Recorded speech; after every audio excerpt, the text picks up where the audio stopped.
اگرچہ کمزور مخلوق ہے مگر کبھی آپ نے اسے چلتے دیکھا ہے؟ کیا مجال جو کوئی کتار کی خلاف ورزی کرتی نظر آئے۔ اونٹوں کو صحرا میں چلتے دیکھیے، ہر اونٹ سیدھی کتار میں دکھائی دے گا۔ یہاں تک بیٹا ہماری ریڈنگ ہے۔ اب دیکھتے ہیں ہم اس چیپٹر کی طرف۔ نظم و ضبط دو لفظوں کو مل کر بنا ہے۔ مجموعہ کا مطلب ہوتا ہے دو لفظوں کو آپس میں مل کر بننا۔ نظم اور ضبط یہ دونوں عربی زبان کے لفظ ہیں بیٹا جی۔ کا اس میں جو اور ہے یہ آپ کا حرف ہے۔ حرف کے خود تو کوئی معنی نہیں ہوتے، لیکن یہ دو اسموں کو یا دو فعل کو یا اسم اور فعل کو آپس میں ملاتا ہے۔ جیسے نظم اور ضبط یہ اسم ہے، ٹھیک ہے۔ کوئی بھی نام، کسی بھی چیز کے نام کو ہم اسم کہتے ہیں۔ یہ دونوں عربی زبان کے لفظ ہیں۔ کہ بھی یہاں پہ حرف ہے۔ نظم کے معنی ہے لڑی میں پرونا اور ترتیب دینا، جبکہ ضبط کے معنی ہے رکاوٹ یعنی رک جانا، ٹھیک ہے۔ اس کا مطلب یہ ہوا کہ اپنے کاموں میں کسی قانون اور قاعدے کی پابندی کرنے کا نام نظم و ضبط ہے۔ یعنی کہ ہم اپنے کاموں میں کسی بھی اصول کی جو پابندی کرتے ہیں اسے نظم و ضبط کہا جاتا ہے۔ ذاتی مفادات مطلب ذاتی فائدے اور خواہشات کو روک کر یعنی خواہشات کو ختم کر کے اپنی صلاحیتوں کو کسی اعلیٰ نصب العین کی خاطر، کسی اہم مقصد کی خاطر منظم کرنا نظم و ضبط کہلاتا ہے۔ ہم یہ بھی کہہ سکتے ہیں کہ نظم و ضبط حسن ترتیب کا دوسرا نام ہے۔ جو لوگ نظم و ضبط کی پابندی کرتے ہیں، جو یہاں پر بیٹا اسم اشارہ ہے، اسم اشارہ کے کسی چیز کے بارے میں ہم بات کر رہے ہیں اور وہ موجود نہ ہو، کسی چیز کی طرف اشارہ کرتے ہوئے، اسم ضمیر غائب بھی آپ کہہ سکتے ہیں کہ موجود نہیں اور ہم بات کر رہے ہیں۔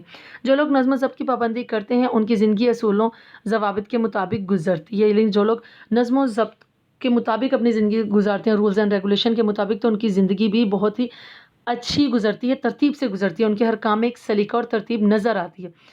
اس کے برعکس وہ لوگ جو نظم و ضبط سے عاری ہوتے ہیں یعنی نظم و ضبط کی پابندی نہیں کرتے، ان کی زندگی میں کسی قاعدے یا قانون کی پابندی نظر نہیں آتی۔ ایسے لوگوں کی زندگی بے سلیقہ اور بے ترتیب گزرتی ہے۔ زندگی کے ہر شعبے میں نظم و ضبط کی پابندی ضروری ہے۔ یعنی آپ کسی بھی فیلڈ میں جائیں زندگی کے، تو نظم و ضبط کی پابندی بہت ضروری ہے۔ جو لوگ نظم و ضبط کو اپنا شعار بنا لیتے ہیں، شعار کا مطلب ہوتا ہے اپنی عادت بنا لیتے ہیں،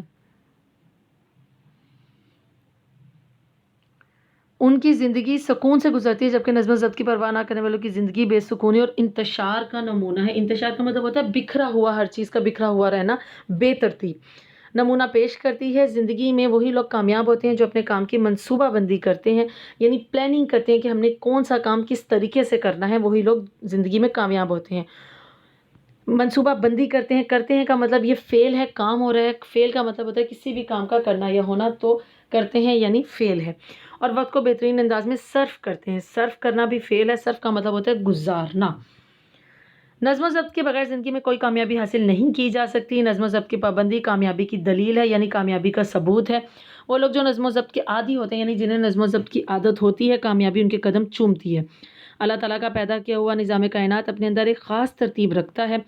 اللہ تعالیٰ اسم معرفہ ہے، کسی خاص نام کو اسم معرفہ کہا جاتا ہے جس میں ہم اسپیسیفک نیم کی بات کریں۔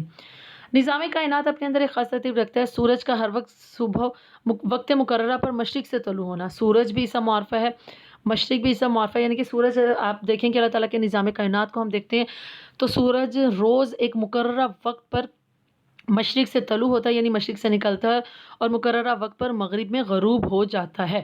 یہ بھی نظم و ضبط کی عمدہ مثال ہے۔ چاند کے گھٹنے اور بڑھنے، یعنی آپ کو پتا ہے کہ چاند تاریخوں کے مطابق مطلب باریک چاند، اس کے بعد وہ تھوڑا تھوڑا بڑھتا ایک پورا مکمل چاند ہو جاتا ہے۔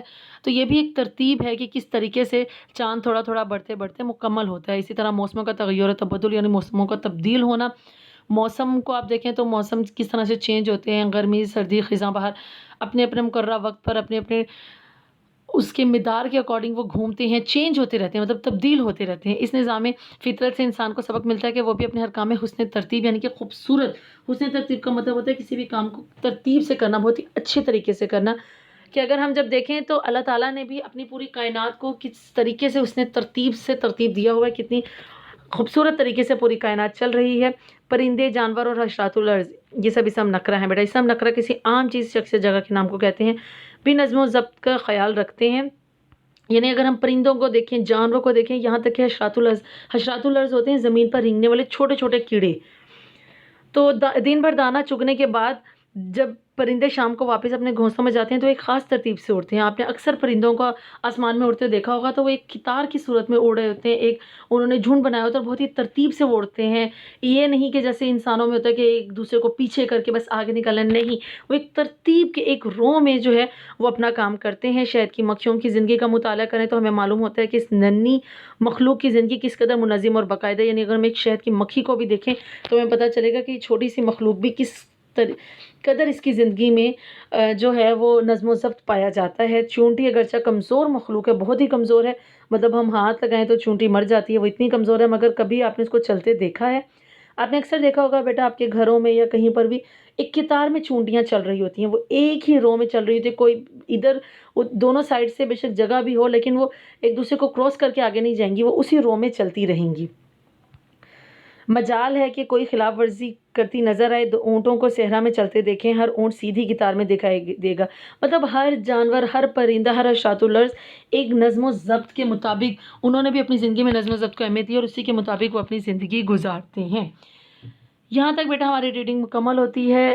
ہم نے جتنا پڑھا اس سے ہمیں کیا سبق ملتا ہے کہ نظم و ضبط انسان کی زندگی میں بہت اہمیت رکھتا ہے. جو انسان نظم و ضبط کے مطابق اپنی زندگی گزارتا ہے اس کی زندگی میں کامیابی اس کے قدم چومتی ہے. ہوم ورک میں آپ نے صرف اس چیپٹر کی ریڈنگ کرنی ہے اور سمجھنا ہے کہ ہم نے اس چیپٹر میں پڑھا کیا ہے. اور ہوم ورک کے لیے میننگز اور کچھ نہیں آپ کو دے رہی، آپ نے صرف ریڈنگ کرنا ہے اور سمجھنا ہے. انشاءاللہ لیکچر نمبر 15 میں ہم اس سبق کا بقیہ حصہ پڑھیں گے. سبق نمبر 4 نظم و ضبط کا. اس وقت تک اپنا بہت سارا خیال رکھیے. اللہ حافظ.